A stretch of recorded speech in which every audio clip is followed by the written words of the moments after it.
community. Up next, we have our two icons, Canadian icons that are now here, but not just in music, but also in social change. Tegan and Sara have used their platform to uplift the LGBTQ plus community and voices to expand access to healthcare and education through the Tegan and Sara Foundation. Moderated by our friend, multidisciplinary artist and advocate, Vivek, Shraya, they will be in this conversation together, which will be very honest, very personal, and deeply inspiring. Are you all ready? Woo! I don't think you're ready. Are you all ready? All right, give me a pause now for Vivek, Tegan, and Sara.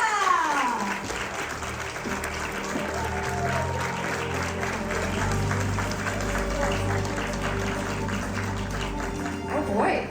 Hi. It's Hi, holy. bright AF in here. Really gonna try not to give you a wardrobe malfunction over there. Hi, how's everyone doing? Okay, great. It's really well. I like it though. How are you doing? Yeah, I feel good. I feel alert. Yes. There's no sleepy time now. Yeah. Thank you for doing this with us. Thanks for having me. We just were talking backstage that we've been friends with Vivek for 20 years now. And do you want to It's say like the how? first line here. Oh, is it? It's Sorry. like already topping me. Oh my god, I I'm just so asked sorry. you, I said, No. TSF having sort of mask No, I'm energy sorry. and dominating, and you gave a coy smile, and that was how you were going to open it. We're so sorry. No. Sorry. Hashtag sub. Go ahead. Oh, it's okay. Okay, well, so I've had the privilege of knowing you for like 22 years actually, and this fall, believe it or not, is like, it's gonna be 20 years since I opened for you in Florida. Wow. With the Saturday hat and all those wonderful memories. But one of the things I remember so distinctly about that time is you had this website, the So Jealous website. It was like red and black, of course, and in the left-hand margin, you would post your news, but every so often you would also feature artists that people hadn't heard of yet. So like Northern State, Rachel Cantu, Ann Horse, and I think about that a lot because at the time you were still establishing your career. And so I'm so curious, like, where did the impetus to support other musicians at a time where you were still establishing yourself like come from? And if this was like a conscious mandate for you, because I do think this is connected to the work that you've kept doing in the foundation, like where did that come from essentially? I think Sara and I started playing music in high school and signed a record deal pretty much right out of high school. And so we didn't have that period of time that a lot of musicians and creatives have where you build a community. So we were expedited through that process. And I think that meant the first handful of years in our career, we were really lonely.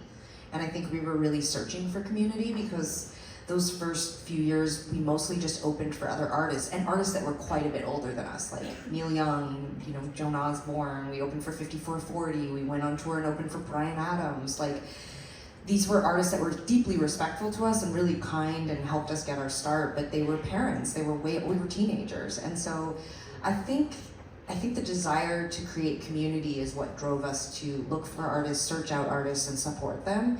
And I also think the other part was we just had such an intense audience, even when it was small, they loved what we loved. And so it felt really important to share about the things we were interested in, especially when it came to music. I just love this idea of generosity coming from a place of like loneliness actually and wanting to build community. We were desperate. No, but that's really like wonderful, right? Like Sara, do you have a model that you can think of when you were younger of like generosity being shown to you that like has stayed with you over the years?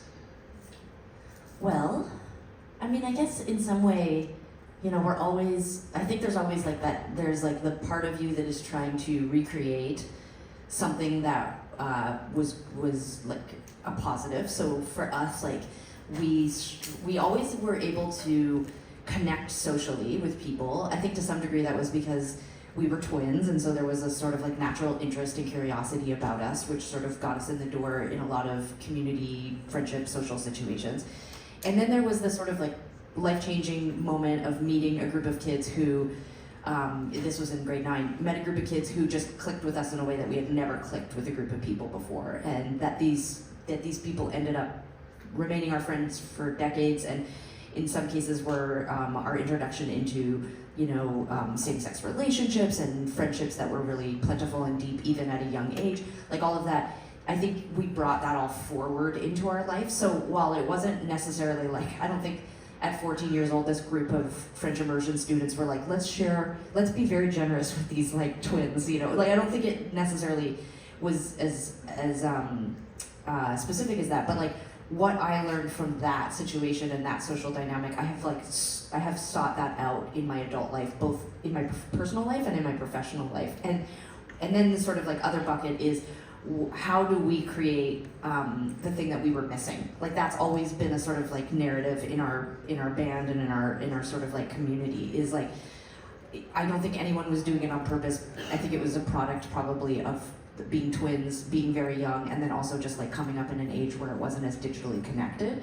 But we didn't have mentors. And we were so thirsty for mentors, which I think sent all possible mentors running in the opposite direction. And people have told me later in life, oh, it's because you always seemed so confident. Like you were intimidating. You seemed like you knew exactly where you were going and what you wanted to do. We didn't think you needed mentorship or support. And I still feel that way in a lot of, I'm always seeking out people who I think can teach me something, or who can, not teach me as in like an active teaching, but like I like to be around people who I think have something to tell me and to show me and to whatever. And I think that, I think as like a person who also plays that role in other people's life, it's a gift to be able to do it. And I just want to say about the website thing, I miss the time before what we now know as social media. Like, there was something so fun about putting up posts or recommendations online. And Go back to it. No, it didn't feel like the home shopping network, It didn't feel like I'm doing this thing and it'll somehow benefit me. It was truly just like, sending it out, like writing a post or saying, I love this band, and putting it up into the world felt like so powerful and exciting. And now it just feels like, God, I really hate social media.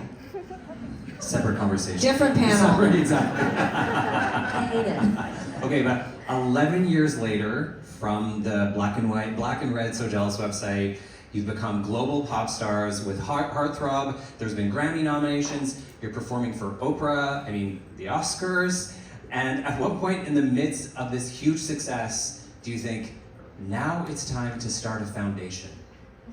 Well, it's funny because I was thinking about this the other day. Like, some of our first shows out of high school were political shows. Like, we played Take Back the Night in Calgary right after we graduated. We went to Vancouver. Shout out to Calgary. Yeah, shout out to Calgary. We flew out to Vancouver and did this big social justice political kind of festival called Under the Volcano. So I think like very early on we understood there was a vibrant community of people that supported these kinds of causes and also liked our band. And I think we naturally just gravitated towards giving because of that desire to have community. But I think what happened sort of between 2010 and 2015 is that as our band became bigger, more people came to us asking for money or guitars or can you play this event for us? And it was such a wide spectrum of things that people came to us looking for money for, and we decided to sit down and actually kind of think through what would be something that would appeal to us, but also what would appeal to our audience, like so we could harness more focus and more passion and raise more funds. And we worked with an organization called GBG, and they sort of did an analysis of our audience and also us, and came back to us and said, if you guys want to start a foundation, you should look at funding LGBTQ organizations that center women or trans people, because there are not that many organizations doing that. There's a lot of organizations that fundraise for everybody or fundraise for gay men. And I think that was what made Sara and I feel really excited about starting a foundation, was that there was a gap and there was a place for us to raise funds. And it is hard as hell. It is very difficult to get people to give you money. It's also, obviously the climate right now in the world is really scary and crazy, and people are terrified to open up their wallets and give, especially corporate organizations, which is unfortunate because they're so happy to slap a rainbow on their... Especially in June, yeah. Yeah, they're so happy to do that, but they're really afraid of taking that leap now. But I think that's a challenge Sara and I are willing to face. We're happy to get out there and still fight for representation for our community. And you're on our board, so you know this about Tegan and Sara Foundation, but we all believe in the potential of the LGBTQ community, and we think of ourselves as investors, and all of us think of ourselves as investors, not just in the community, but in the potential of the community. And nothing has changed in the last 10 years since we started the foundation. If anything, I'm more inspired than ever before. So I don't know that we thought that way 10 years ago, but now I'm like, holy shit, this is so cool. It's not just raising money, you're raising the potential of the community by investing in it. And I think of us as investors now. I own them. Yeah, so we can applaud. That's nice. Yeah. She's like a lesbian Warren Buffett, she's ready to stick with it. She's gonna stick with this shit through the thick and the thin. Well, and I say this all the time, like when we were just recently in Calgary having our foundation board meeting, and after one of the events, we were walking back to the hotel, and there was this really cool set of young people standing outside of a venue, and we walked by and they were like, we're in LGBTQ space, we're having our Friday night thing, come in. They had no idea who we were.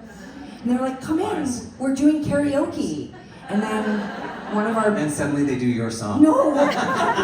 One of our board members, wonderful Blair Amani, went up and said, we want to do the song Closer, and then we got up and the kids critiqued my performance.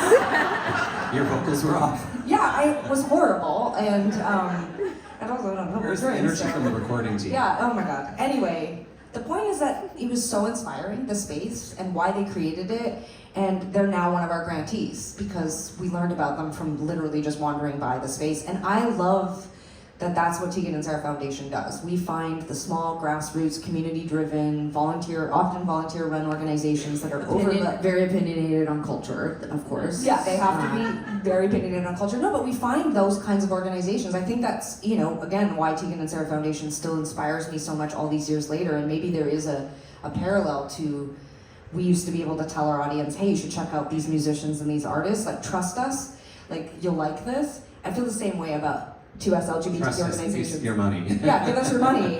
Give us your ear, give us your money. But now I feel the same way about what we do at the foundation. We vet and find these amazing organizations you can trust that if you give us the money, it goes back to the community, and I love that. That work, it really inspires me. So when the foundation first started though, did you have like a particular aha moment where you're like, yes? Because it was a huge undertaking to start a foundation. So I'm sure that there was maybe some reservations or hesitation. I'm just curious, like when in the early years, if there was like a moment where you're like, yeah, this is the work, this is what I want to be doing. Well, first of all, not to get too into the weeds, but I think a lot of philanthropic organizations, they have a very simple problem that they're trying to solve. It's not a simple problem, meaning the problem itself might be very complicated, but you can tell someone right away, like, we want to serve this community, clean water. So and that may be an extremely complicated and expensive problem to try to figure out, but it's really easy to explain it to a person what it is that you're trying to do. That is not easy with what we're trying to do. One of the sort of like earliest pieces of feedback I remember getting from the people who helped us establish the foundation was, you're trying to do too much. You're trying to reach too many people. And that, I think that speaks to the sort of like spectrum of not just issues, but like, our community is vast, and we don't all agree. We don't all agree. In fact, we mostly disagree. And I think also in some cases you're literally trying to solve a very small problem. So, for example, one of the early grantees was an organization who applied for a grant where they just wanted bus passes. Mm-hmm. Can you buy us bus passes? Because the community that we are trying to reach, we are in the inner city and they are out in the suburbs, and we want to make sure that they can reach us. We don't need you to help with programming. We don't need you to help us, keep the lights on. We just need bus passes. So how do you explain that? How do you compare that to, probably our largest and most recognizable program, which is just, we grant, funding to almost every LGBTQ summer camp in North America, so that they can, provide a place for people who maybe don't have money to come to the camp. it's like, how do you, there's not sort of like one statement or one problem that we can sort of like identify. And so I think over the first handful of years, it was just trying to become comfortable with the fact that it's a complicated conversation to have with people. But I think we have found our lane by listening to the community itself. We didn't have to come up with this sort of like statement. We just said, we're here, tell us what you need, and we will try to fund it. And I think that learning in the first few years sometimes made us feel like clumsy a little bit. Like, you know, we were sort of trying to get it right out of the gate, and we were trying to sort of follow the rules, and then right away we were like, oh, we hate the rules. Why are we even pretending like we can do this the way that everyone else did it? So I think now, you know, like it's just sort of like we're almost at 10 years, and I sort of feel very confident in that we're kind of just doing it our way.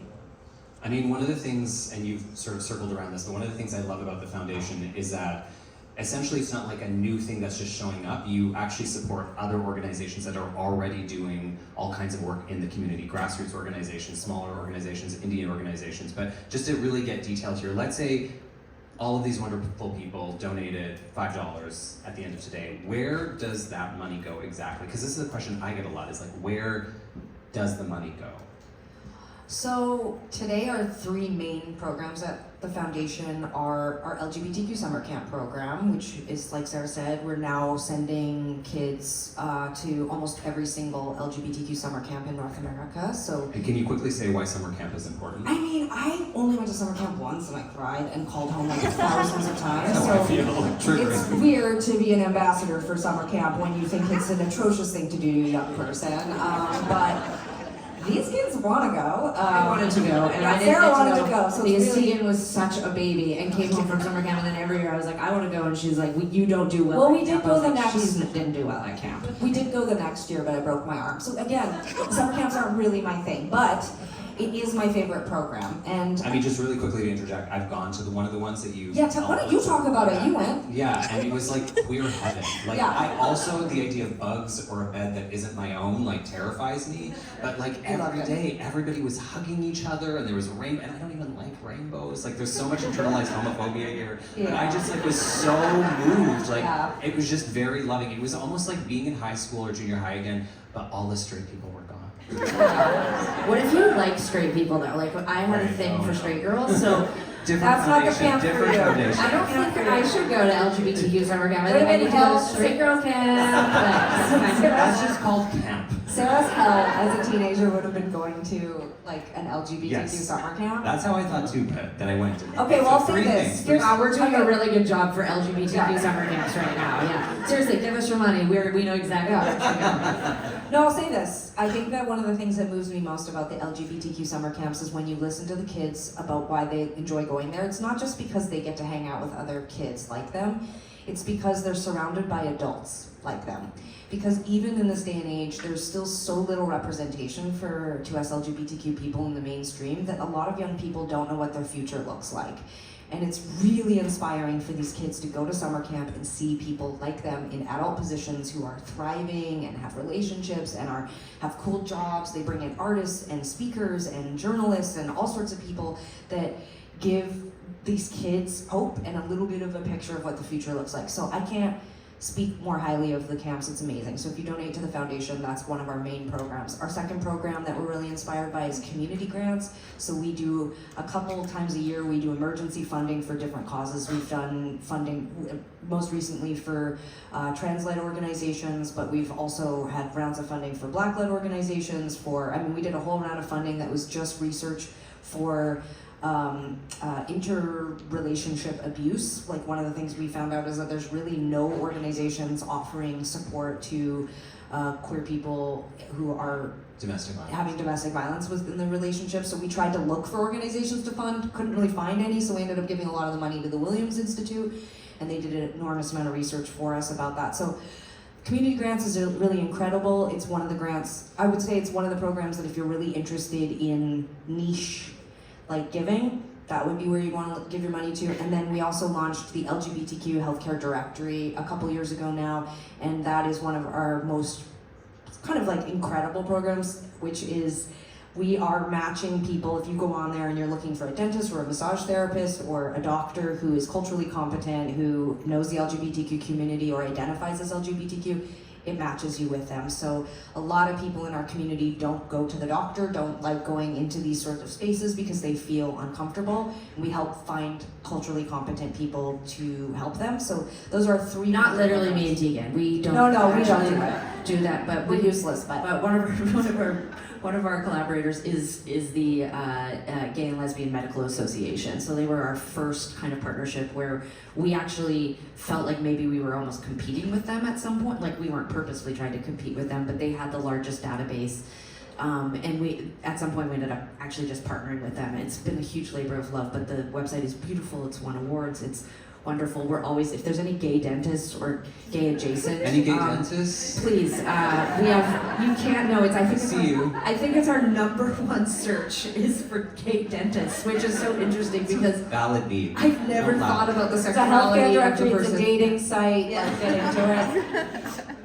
Anyway, yeah, I'm very proud of the work that the foundation is doing. So yeah, I agree with you. If everyone here, even if you just sign up, one of the things we say to people all the time is you don't have to write a big check, although we'll take it. We'll take it by hand if you've got a checkbook here. But sign up for a monthly donation. It's $5 or $10. It helps us plan ahead and helps us create funding for these programs in advance. So you know, it's all going out the door and it's going to smaller organizations. We're not turning around and writing checks to HRC or Trevor Project. They raise tens of millions of dollars. We're giving it to the small community, driven organizations. So One of the things that really astonishes me is just how, I was gonna say forceful, but that's the wrong word, how passionate you've been in terms of taking on this role of fundraising. Because fundraising is... you're not a wallflower.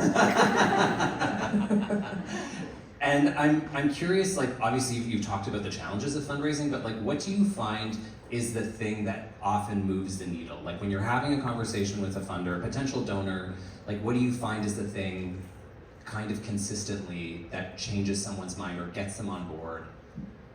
Or is it always different? I think our passion for, like, I've been thinking about this a lot, actually, around parenthood, because I always thought people with kids, I never thought that was going to be my path. Like no one could convince me, I guess is what. Oh, I remember. Well, yeah, like I never. And then you left me. But I think that there's like this, I've learned in life that we should never take it personally if we can't convince someone to be on our side. Like politics, like I'm never gonna convince my dad to not be who my dad is, like when it comes to Conservative. Yeah, he's a conservative man, and I don't mean necessarily even socially conservative, but like at some point, when I sit in front of a person and I'm telling them about anything, if I'm telling them about the greatness of The Sopranos and why I can justify watching it for like the 12th time from start to finish, the LGBTQ fundraising that we do, our music, anything that I'm interested in, I have sort of, at least now at almost 45 years old, what I've decided is that I should not take it personally if my sort of like evangelizing about something doesn't convince someone. I think that, I don't think I'm a wizard. I can't change people's minds, but I can, I think, for people who are already interested in something or are passionate about something, I hope that I can sort of be a gateway. If somebody is interested in, supporting their community or supporting the community that we're a part of, I think that being honest and passionate is the best I can do. I can give you facts, I can tell you stories, but if you're not interested, I don't think there's anything that I can do to make you more interested in it. And I think, there's a sort of... That's where I come in. No, but I do think, that has given me permission not to always feel like I'm failing, because I think that there are just so many no's. There's so many no's, again and again and again. And I don't think it's because people are bad or because people don't care or because I didn't do a good job. I think that I think that just knowing I'm doing the best that I can do for the community, I'm doing the most I can do for my community, but also, for myself. Like at the end of the day, it's like I'm working really hard, I used to take it so personally when fans didn't like something new that we would put out, and I would be like, maybe we Where are the guitars? yeah, whatever it is, you know, like, and at the end of the day, it's like, man, and when I say the end of the day, I think I mean like when I'm dead, you know, I'm Took a turn. gonna look back at my life and I'm gonna go like, God, I never phoned it in, you know, maybe the record wasn't the most successful, or, you know, we had higher hopes for fundraising when we first started the foundation. That makes me laugh now, but like, we did the best we could do, and I feel proud of that, and I feel really proud of that, and I think that that is a piece of advice I would give across any sort of like part of your life, whether it's personal or professional or philanthropic. If you did the best that you could do, like, you can't be too hard on yourself. Like, that's, you know, that's it. If we were all out there doing the best that we could do, things would be great. I mean, I think you're killing it. Well, I appreciate that. I really do.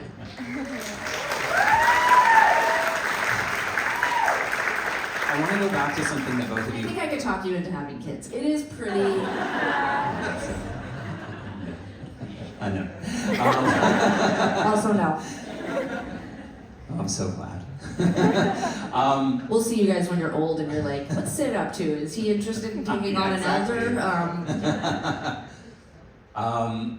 One of the things I found really fascinating but also kind of depressing is the way that both of you have spoken about the challenges of fundraising as queer women versus queer men. And I'm just wondering if you could just talk more about that, just in the spirit of what you were saying earlier about how our communities are so different and the needs of our communities are so different. So yeah, just, I don't know if that's something you could share more about. I mean, I can speak just broadly, I mean, but also I know we're all tired of this topic, but like, you know, meaning men, women, sort of like, you know, the differences. I don't know, I think we're all like a little tired. Okay, well, if we're tired, we can move on. No, but I want to, I want to. I'll never get Why tired. don't you lay down? Are you tired? We're not, I'm not tired of it. I mean, we as a culture, like, but I don't want to get up here and complain. I will say that, like, there are parallels to our musical career to try to fundraise. Like, we know lots of men who, you know, get paid more than we do to play the same festival in the same slot. You know, there is this, culturally there's this thing that we have fought against our whole career where men will approach us of all ages and they'll be like, oh my God, my wife loves you, or my girlfriend loves you, or my best friend loves you in college. And She's gay. Yeah, but even if they're straight, like, they look so excited to meet us and they apologize. They're like, I know your music's not for me. And it's weird because there's so many men in our audience. So like, to those men that approach us, I want to be like, give me your hand, let me take you over and show you other men like you who also like our band, because music's for everyone, it isn't for, you know, like, it's for everybody. And so we've spent a lot of our career trying to, it's like a weird thing, like, where you're like I'll go through phases where I'm like, I'm really gay, because I want to make sure that all the gay people know that so that they can come to the show, right? But I'm also a girl, so I'm all like, I want to really like play that up because I want women to feel comfortable. Who are you today?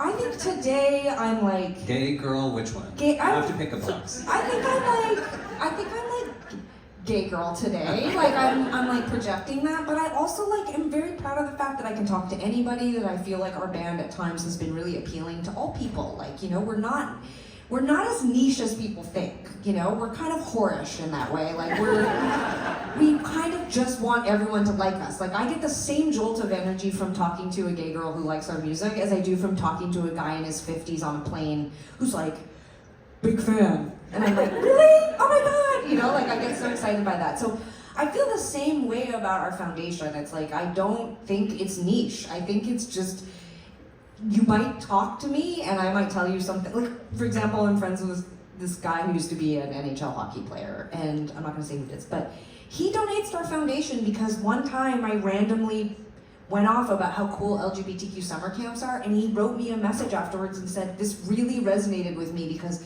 when I was 13, I started going to hockey camp. And that's when I figured out who I was and what I wanted to do and why I felt like inspired about my life, and I had been starting to make questionable decisions.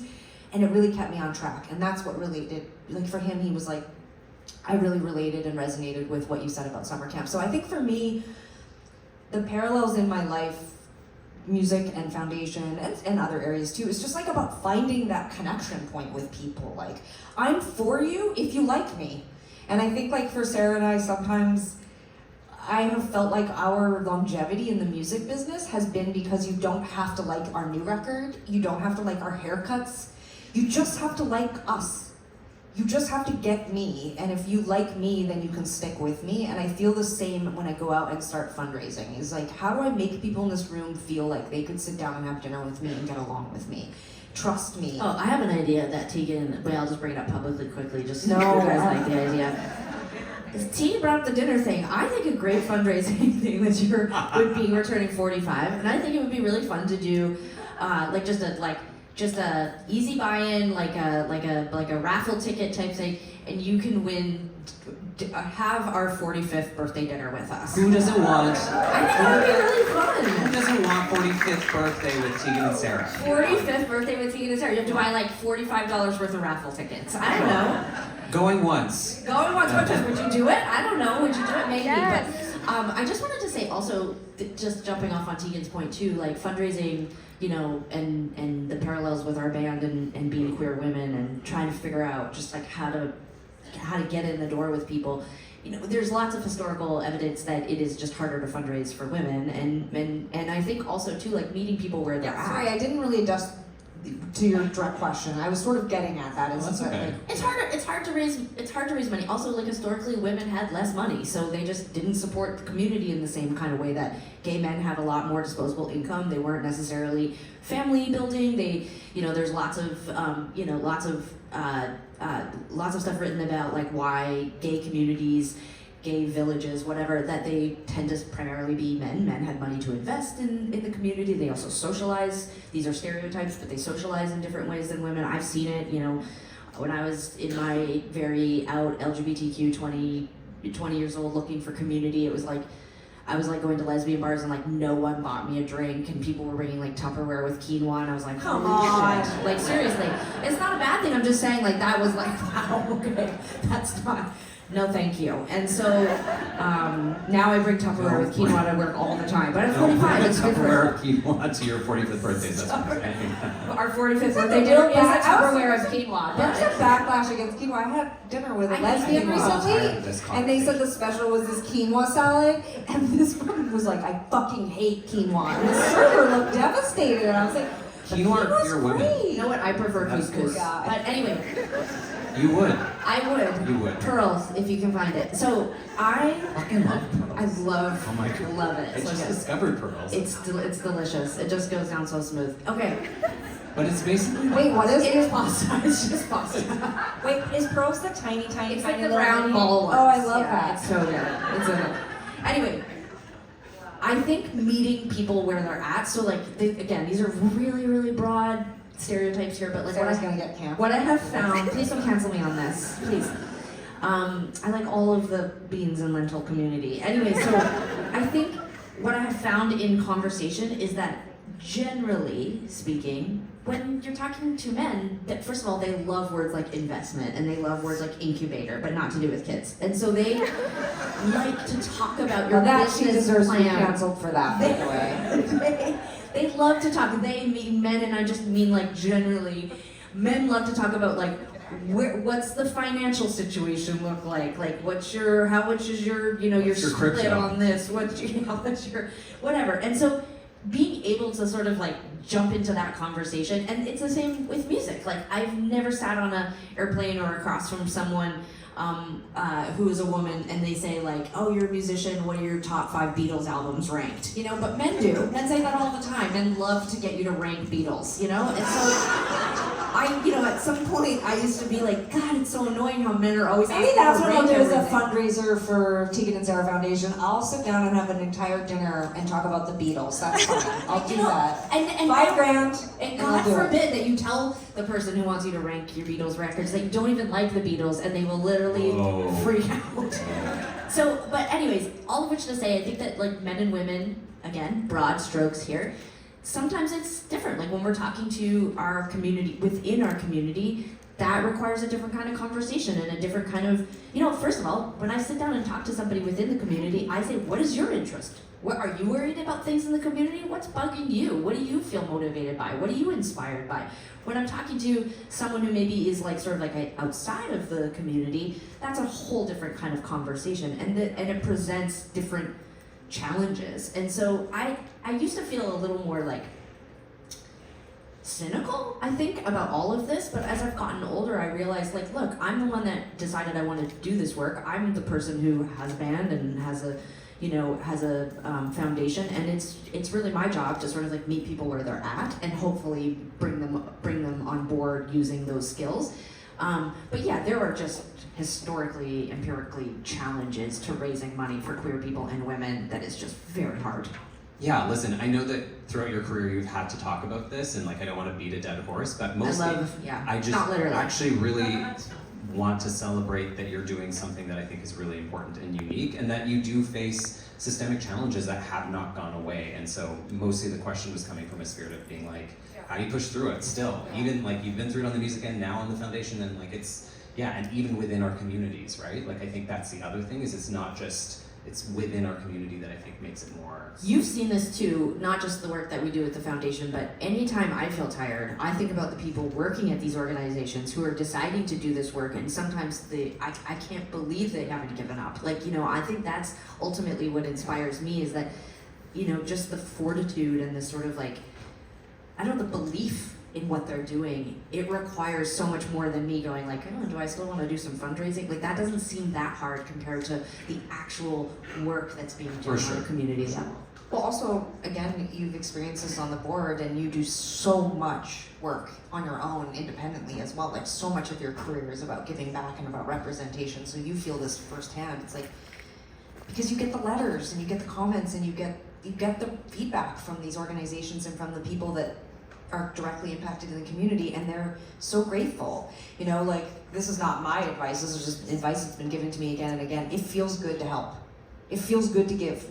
If you do not feel good, get up and go and do something for somebody else. That is the easiest, fastest way to feel better in your life, is to do something for somebody else for no reason other than it just feels good. And every time I feel bad about what's happening in the world, or I feel worried about what's happening against our community right now, I just remind myself that we're doing good. Our latest round of community grants, we got 1,000 applications. That is staggering. The amount of need in our community right now is staggering, but we were able to help 25 of those organizations right away. And I think that's huge, and like, it feels good to be able to support people. It's the biggest, most political act you can make right now, is give, invest, care. No, 100%. I mean, I will say, when the executive orders got passed, you know, I didn't leave my bed for a day. And then I had a conversation. I'm really looking to like my queer elders right now, because they've been through the cycle and the pendulum going back and forth. And one of them was basically like, well, there are things that you could be doing. And it was like such a small reminder, but a useful reminder to be like, yes, there's actually a range of things that I can be doing to be mobilized and to get out there and support my communities. And actually, I felt so much better after I started doing that, right? So I mean, seems like such a basic principle, but it's so easy in these times to not feel mobilized, to feel demoralized. On that note, next year, as you mentioned, is your 10-year anniversary of the foundation. And obviously the needs of the community have changed so much during that time, especially when you take into consideration COVID and like everything that happened then. I'm curious, as we think about what is happening right now, the heightened like attacks and policing of queer and trans people, how are you seeing the future of the foundation? How are you imagining it? Where are you at? Again, I know we've beaten this conversation as well, but can I just? Well, I think this is partly related to what you're asking, but also just something that popped into my head is that, like, again, the parallels with music, and you and I have talked about this so much over the years. We were in the music business professionally, playing music for 17 years before we won a Juno. And we have not won a Juno since. But it doesn't in any way... No, but this is the thing, it doesn't overshadow our career in any way that 26 years, that there was only one time we won a Juno. Like, I feel so grateful to have, we traveled around the world, we've had incredible experiences, we've played the biggest festivals, opened for some of the biggest acts, we've had incredible experiences. We're so lucky, unbelievably lucky to have had the career we've had. And it doesn't matter to me in the end how many awards we win or how many records we sell. It just doesn't matter, to be perfectly honest. It's not against the Junos. I've never even taken my Junos out of the box. And it's just, I mean, partly because it's all windows in my apartment. There's just like nowhere to put it. Like, I don't have any shelves. Like, you know, just put it on the floor. Wow, sounds fancy, Tegan. Yeah, I mean, I guess so. It feels mostly just hot because of global warming. There's so much sun. But it's not a diss on the Junos. It's just that like my career is it's not about the numbers. It's about the experience. It's about the number of young people that have approached us over our 25-year career and thanked us for being out and providing representation to them. Those things mean so much to me, and I think our work with the foundation, it's hard, but it's so meaningful. And I think as we look to the future, we should remain focused on the future. It's just focus on investment in the community, continue to show up for our community, continue to find these organizations that are doing necessary work, keep asking people to invest in this community. Like I'm not worried. I think the same way about the foundation and I think about our career. We're lucky to get to do the work. We're lucky that this is how our life has panned out. We're so grateful for the support and the community. If you want to join us, join us. If you want to listen to us, listen to us. If you want to have my birthday with me, I guess, give me money. Oh shit, it's happening. Yeah. That sounds like you were publicly announcing it. Yeah, totally. Sounds like an announcement. It's going up online later. No, you know what I mean? Like I just am like, it feels good. It feels good to do what we're doing, and I just hope people will join us and continue to support us in doing that. And if it isn't us, find something to give back to. Find some part of the community that does inspire you and give to that part of the community. It feels good. I think too, one thing I just want to say, and I think it sort of bookends where we started the conversation when we were trying to figure out what the quote-unquote problem we were going to try to solve. Our community, I don't think of it that way. I think of it like in the 10 years since we started, we went from thinking that we could somehow solve a problem or focus on an issue and hopefully bring about positive change, all of those kinds of things. I now know that this work will be needed long after Tegan and I are gone. It is, these are problems that are facing, I mean, if the planet's still. well, if the planet's still here. But I think, the problems that we're talking about are not problems that our community is facing. It is the problems that we are all facing. These are problems of class. These are inequities. These are, discriminatory policies or, things that face every single person in every single community. We're just specifically focusing on the way that, capitalism or, these types of inequities specifically impact our community. And until we address those other issues in the world and until things change, until I don't know what happens, our community is always going to have these kinds of problems. We're all going to face these kinds of problems. And so I think like at the end of this 10 years, what I'm reflecting on is that by investing in our community, by being nimble and being able to sort of like pivot whatever is happening in the world, like that's the best that we can do because the world it's both beautiful and horrible, and so we're just going to be dealing with this forever. And I think there's a sort of like humility in knowing that what we initially thought was a problem we could solve is like I think about that now and I'm just like, oh Lord. But I take comfort in knowing that we're just investing. Like we're sort of returning the love and support that we've been given throughout our lives back into a community that we really love. I mean, one of the things I've been thinking about that's very similar is how do we think beyond our communities, right? Because right now I find that we're so siloed and everyone's just thinking about themselves or their own family and whatever, and it's like, how do we have conversations with people, and we've talked about this, how do you have conversations with people who don't have the same viewpoints as you, people who violently or vehemently disagree with you, as opposed to just being like, they're stupid or we are not talking to them. Like there's so much of that's happening right now, and I completely agree with you. So and all we can do, honestly, is, I don't know if this is like the right way to say it, but like all I can do is model the behavior I hope, or model a sort of like attempt at a behavior that I feel like is missing right now. Like totally. At some point, I joined in on this idea that we can silence or shun or push out people who don't agree with us, and we can make the safe. Not only does it not work, I think that it is just so isolating and it is so lonely. And we have got to be willing to listen to each other, totally. Make space for ideas and opinions that don't line up with ours, and figure out if there's a consensus. And not to be so Canadian about it, but like my dad and I were talking about this the other day. I just want to see people be civil with each other. I don't want to see politicians dismissing each other and chastising each other and brutalizing each other for fun and for likes and for bits on the internet or whatever. I just want to see people be kinder to each other, and that might mean that we might have to make space for ideas and things that don't completely line up with ours.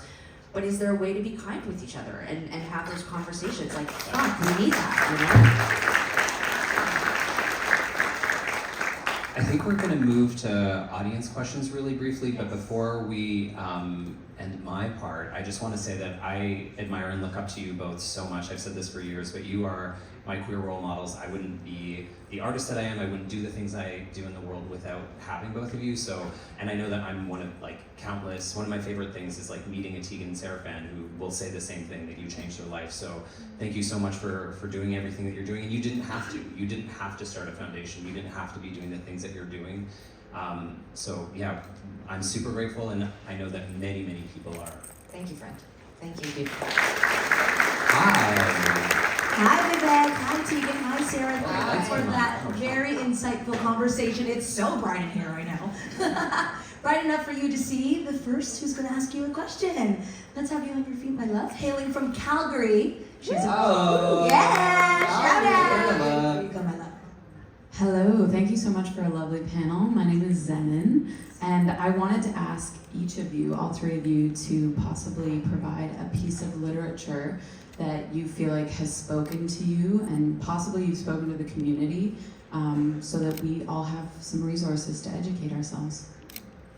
I mean, the thing that popped into my, first of all, hello, and thank you for asking a question. First book that just popped into my head was, both Sara and I talk about how formative it was, but was Anne Marie MacDonald's Fall on Your Knees, which was the first book I ever read with queer representation. And we both read it in high school, and it was before either of us came out. In my case, it was before I'd ever had an experience with a woman, and I just... An experience. Yeah. Yeah. Cute. It was amazing. I will say On Tyranny.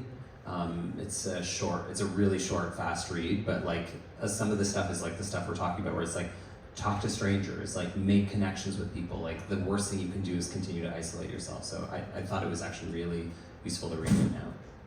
I mean, I'm paralyzed right now. I can't read. I am one of, this just feels like rank your top 5 Beatle albums. I've learned, I don't know if this is a type of learning or something, or the way my brain works. I find it extremely hard. The only thing I can ever answer, honestly, is can you tell me the show you're gonna take to a desert island? It's Sopranos. Well, you can. No, I don't know if there's anything queer in there. Although, in recently watching The Sopranos, I do really appreciate the male relationships, and I just want to throw that out there, that I could just watch that show for the rest of time, because I always find new fascinating levels. I have so many books that have changed my life and that I would recommend. It's overwhelming. It's to the point where I've actually stopped recommending books, because that thing I was saying earlier, where I was you can't change people's mind and you just do the best, it actually pisses me off that people don't read the books that I tell them to read, and that they don't like the books that I like in the way that I like them, and so I've stopped making recommendations. But for you, I'll try, and maybe I'll do it online, or I don't know, but there's so many, I don't know what to say. Recently I read a great gay book called The Safe Keep that I absolutely love. It is so hot. Good. HOT, very, very hot sex. Okay. Gay experiences. It was a gay experience, all right. Well, on that note, I have no segue. Joelle is here to ask you a question. Hi, Joelle. Hi, Tegan and Sara. You were talking about the dichotomy between isolation and community with the artificial nature of social media. And I'm just curious, how can we continue to propagate that genuine, generous community you were talking about in our daily lives, and also just make sure that other people know that that's what we want? I love this. I just want to say one quick thing. Any opinion I'm having up here is totally my own and not Tegan's, and I want to also say that lots of people find beautiful connection online and on social media. I think it is an absolute nightmare, and it's ruined the world, and I wish that we would just unplug it, or send it to Mars with Elon and Mark and all of those guys.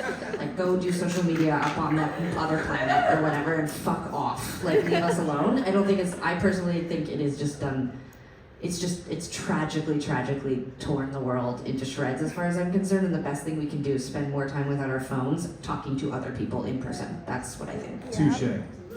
I would agree. I you said the word. You said connection, and I think that's just like how do you find connection? Some people still find connection online, still find it in the comment section of posts or on social media, and that's great. I made a pledge to not go on social media for a year. I'm 5 months into it. I can't even tell you how fundamentally different I feel. It's changed every element of my life, from the way I connect to friends, to the way I connect with media, to how much less I buy, to how much more confidence I feel.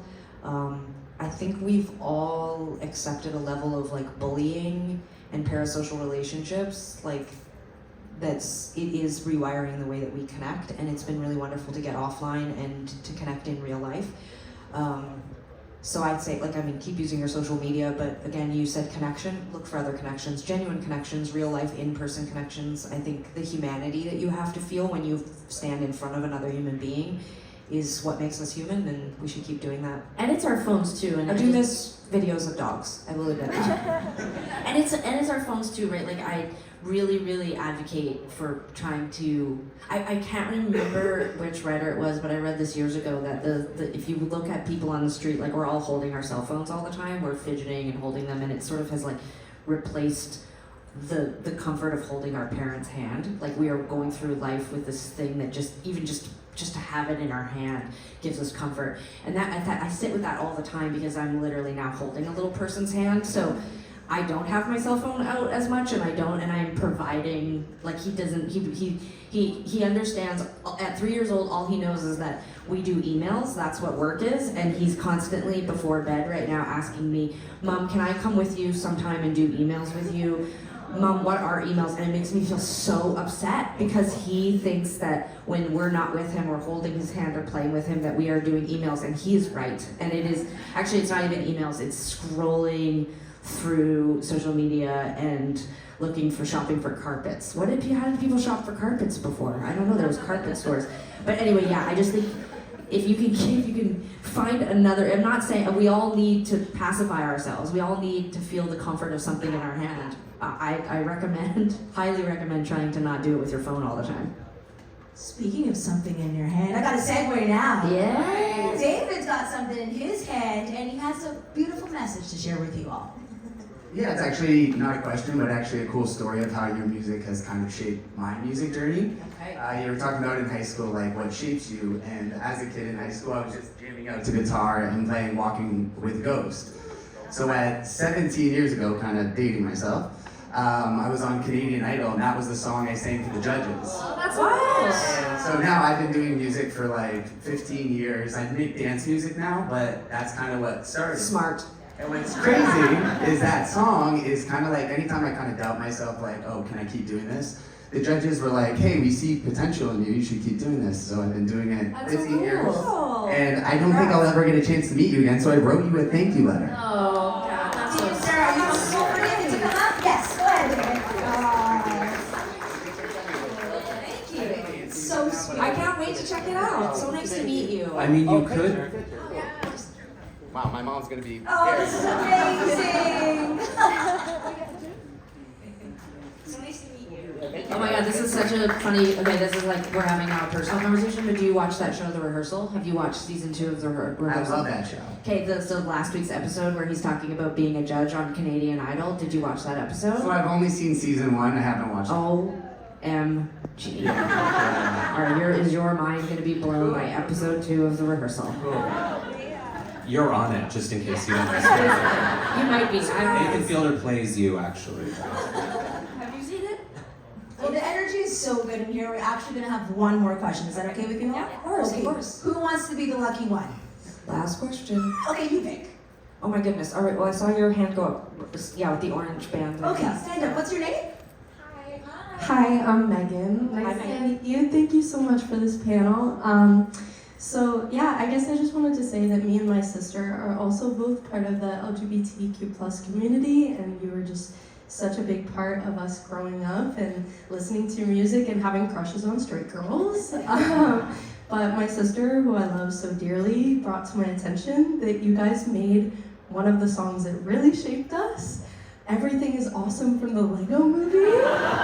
And she told me that I had to ask you guys, what was it like making that song, working on that movie? How was it? Thank you for your question, and also congratulations for being in the community. It's like being a lottery winner, really. Yeah. You know what's really funny is we were on tour in Europe. We got an email from our management, and they said, would you like to audition basically a song, like demo a version of this song for this movie that's coming out about Lego? And I'll be honest, I was kind of like underwhelmed by the idea. But the song was so catchy and cool. We don't usually do that. You know, we're writers ourselves, so we don't usually cover a song, but we were like, okay. And when we got the email saying that we had been chosen to do the song, I was really excited, but I was even more excited when I heard that Mark Mothersbaugh from Devo was producing the song, and The Lonely Island were gonna be on the track. I ended up recording it in LA. Sarah was living in Montreal at the time and couldn't get away. I can't remember what happened. I was actually living in New York. Okay, well, either way, she did not come to LA, so I ended up going and doing the recording, and it was so stressful. I cannot even tell you, because I'd never done anything for the movies before, but they wanted 4 different versions, 4 different tempos, multiple different keys, and they booked me to come in and sing for 2 hours. And I was like, what the fuck? Like, because the song is hard, and I did not know it in multiple keys and singing it in different tempos. It was very stressful, the experience, but it was a really good learning experience. I was in New York when the movie came out, and Sarah and I and her partner, and Sarah Bareilles, oddly, the 4 of us went and saw the movie together. And we came out of the theater and everybody was like singing the song as they walked out of the theater because it plays in the credits.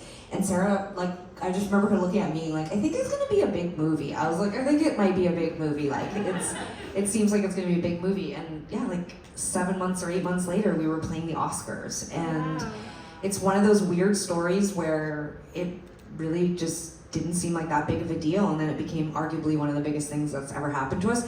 I would also put it in the bucket of incredibly stressful, incredibly difficult. Like, the preparation for the Oscars sent me into a tailspin. We are not made for popularity. We were like, no, we're failed human beings in that department. We were so stressed out. When I got the call that it had been nominated for an Oscar and they said we were gonna perform, my manager at the time, Nick, called me, and I said to him, can they get somebody else to sing it? I was so scared. I was so nervous. Sarah. I think, okay, one thing I want to point out too is there's, not unlike a Canadian Idol, there's a thing about TV that is just so stressful, and we knew, like, is there a bigger show in the world like than the Oscars? Like, we knew that this was going to be really So scary. intense. And I'll never forget going to the first rehearsal with, like, because there's so many dancers and so many people, and like the choreographer was so nice, but like when I say so nice, I don't even know why I said that. She just yelled at, like, she was just like, get over there, move, run, go over here. And I was like, I had to like go to the bathroom and I like cried. Like, I was like, you know, and I agree with Tegan, like, we're just, I don't know if we're not cut out for popularity, but we're definitely not cut out for that kind of popularity. And I spent the entire week being like, don't get kicked in the face by one of the dancers. Yeah. They're doing flips Oh my and God. And it would be like, we would see the mark and you would just be like, go, go, go, go, go, like just get there as fast as you could, because there'd be like a spaceman, like triple, like doing like a back handspring over top of your head. And I just was like, I just remember my main thought about that performance was, don't do anything embarrassing, because it's for fucking ever. Like, it's just a billion people are gonna see it. And the whole time, the only person, like Tegan was like, oh my God, we got off stage, she's like, oh my God, I saw Oprah and I saw, you know, Clooney, and I saw this and I saw that and whatever. And I just, like, the whole time, all I saw was Jennifer Aniston. Straight girl. I don't know why, like, I was just like, it's the room is so much smaller than you think it's gonna be, and I just, my eyes just kept magnetizing back to like one person, and I didn't get to see Oprah. I saw Meryl Streep. I made icon. I was like, I could retire now. It was the scariest. It was really Scariest wild. day of my life, and then 3 minutes of just pure joy. It was really fun. So anyway, I will say, if there's a message to be taken from that story, it's just like, sometimes the thing you're most scared to do or the thing that you're most unsure of ends up being so fruitful and interesting. We just learned so much. Wait, can I say one more thing? No, Just just let me trying to quickly wrap it up. wrap I gave like a No, I really think over. this Time's is. up. I know. I think this is good for an industry festival. I just want to say, so like, here's the height of our career. We like come off of Heartthrob. Things are great. We're getting all these huge opportunities. We do the Lego movie. We're on the Academy Awards. And a few months after that, we were taking meetings with agents because we were changing agencies. And we went into this meeting, and there was this big piece of paper booklet. There was a booklet for each of us, and the piece of paper was this arrow that was like pointed down, like jagged, like sort of like the stock market since Trump came in, and it just said trending down, and it was our career, and it was our numbers.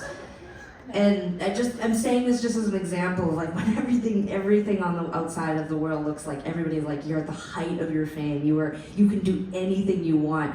The reality of that, even within a few months, was that we were trending down, and all of our numbers, public numbers, were down. And they were like, the agents were there to tell us how they were going to save our career. You're like, let's start a foundation. I mean, that's just, it's like when things look good, maybe it's. I still thought things were great, but just Was that a hopeful story? that was a hopeful story about the industry. Thank you so much for listening to us yammer on. Thanks to Departure for having us. Thanks to Vivek today. He's so incredible. She has so many amazing books and music, and we're just so grateful to share the stage. Thank you, all of you. Have an amazing time at Departure, and consider donating to Tegan and Sara Foundation. Thanks again, Vivek, for you. A little louder for Tegan, Sara, and Vivek!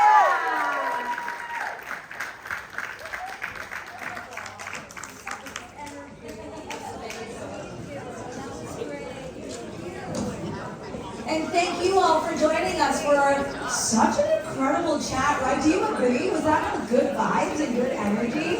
Tegan, Sara.